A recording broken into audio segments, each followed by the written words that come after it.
Nicole Malliotakis represents New York and serves on the Ways and Means Committee. Welcome, Congresswoman. Thank you for being here. Tax bills can be complicated because different groups want different things, and if you pull a string here, there may be a consequence over there. So how do you get this done and passed?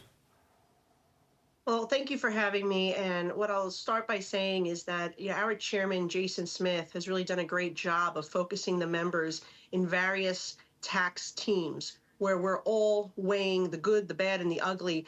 What has worked for the economy, what should be extended, what should be permanent, what could potentially be changed and altered for something better. And we're actually working on that right now, crafting the actual policy options that we have on the table. So we're putting in the legwork today, and I think that's going to pay off in the long run. As you know, many of the provisions have already begun to sunset, some have expired, and the remaining provisions from the Tax Cut and Jobs Act expire at the end of 2025. And this is a critical policy because it did create millions of jobs. It did lift middle-class wages. It did bring unemployment, particularly for minorities, down to lowest levels. And so we are feeling very good about our chances to get it extended. It needs to be extended. And the reality is, if it's not and it is allowed to expire, Americans will, across the board, face a tax increase. And on average, the income tax would be roughly between 3 and 5%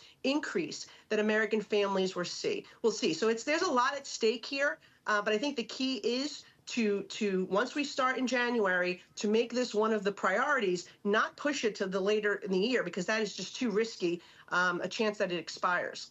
I covet your optimism. As a former prosecutor, I am not known for that. From time to time, there can be drama in the House. So how can Speaker Johnson, and you referenced Chairman Smith, how can they navigate all of this when there are going to be certain members that require this to be paid for as they explain it? I mean, you got different constituencies within the House and a narrow margin. How do you get all that to work together? Well, you're absolutely right. I mean, there's definitely, it is risky, right? We have a very slim majority in the House. And last time we saw 2 reconciliations passed. It was when Newt Gingrich was in power in 1997.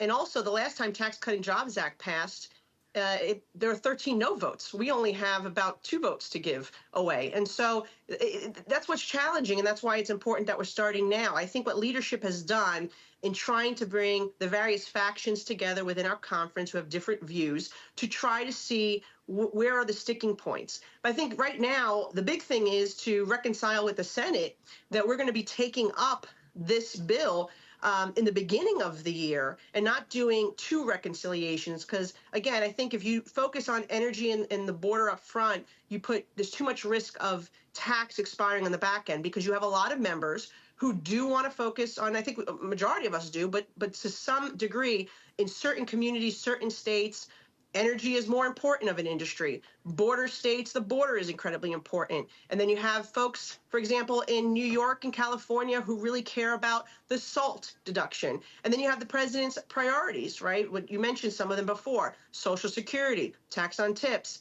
overtime. All of these things have to have parameters, and they have to be somewhat not open-ended, but some type of parameters that keep it reasonable, that it'll be acceptable to the entire conference. And so I think it is an incredibly challenging task, but I believe that we've never been more united than we are today. And I think that because we have President Trump as the leader at the helm, he'll be able to keep the membership focused and keep us united as well.